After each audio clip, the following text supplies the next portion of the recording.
Hello everyone, আসসালামু আলাইকুম। Welcome to জান্নাস mini kitchen. আজকের পর্বে আপনাদের তৈরি করে দেখাবো ব্রেড বল। আটা ময়দার ঝামেলা ছাড়া শুধুমাত্র পাউরুটি দিয়েই ঝটপট তৈরি করে নিতে পারবেন এই মজাদার নাস্তাটা। আর এটা খেতে যেমন মুচমুচে তেমন টেস্টি।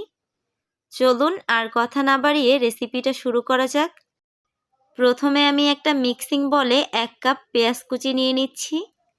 পেঁয়াজগুলোকে আমি চিকন চিকন করে কেটে নিয়েছি। এবার এর মধ্যে হলুদ গুঁড়ো দিয়ে দিচ্ছি 1/4 চা চামচ, আর মরিচ গুঁড়ো দিয়ে দিচ্ছি 1 চা চামচ। ধনিয়া গুঁড়ো দিয়ে দিচ্ছি 1/2 চা চামচ, আর চাট মশলা দিয়ে দিচ্ছি 1/2 চা চামচ।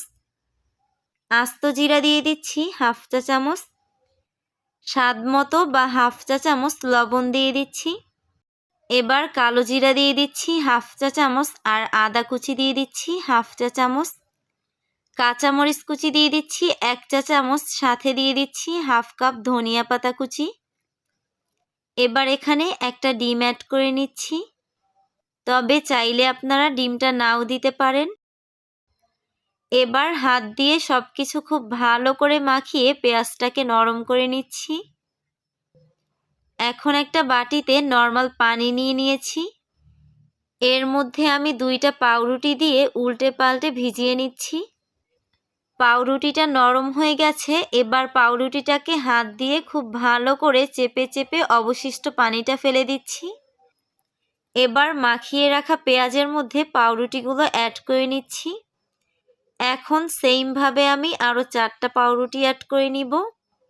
আমি আজকের রেসিপির জন্য মোট 6 পিস পাউরুটি নিয়েছি, তবে আপনারা চাইলে পাউরুটির পরিমাণ কমিয়ে বা বাড়িয়েও দিতে পারেন।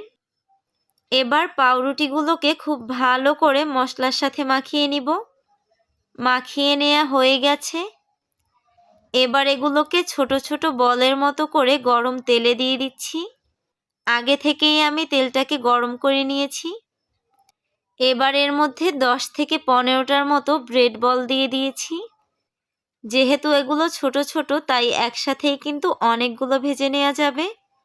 আর হ্যাঁ, এগুলো ভাজার প্রথম থেকে শেষ পর্যন্ত কিন্তু আমি চুলার আঁচ মিডিয়ামে রেখেছি।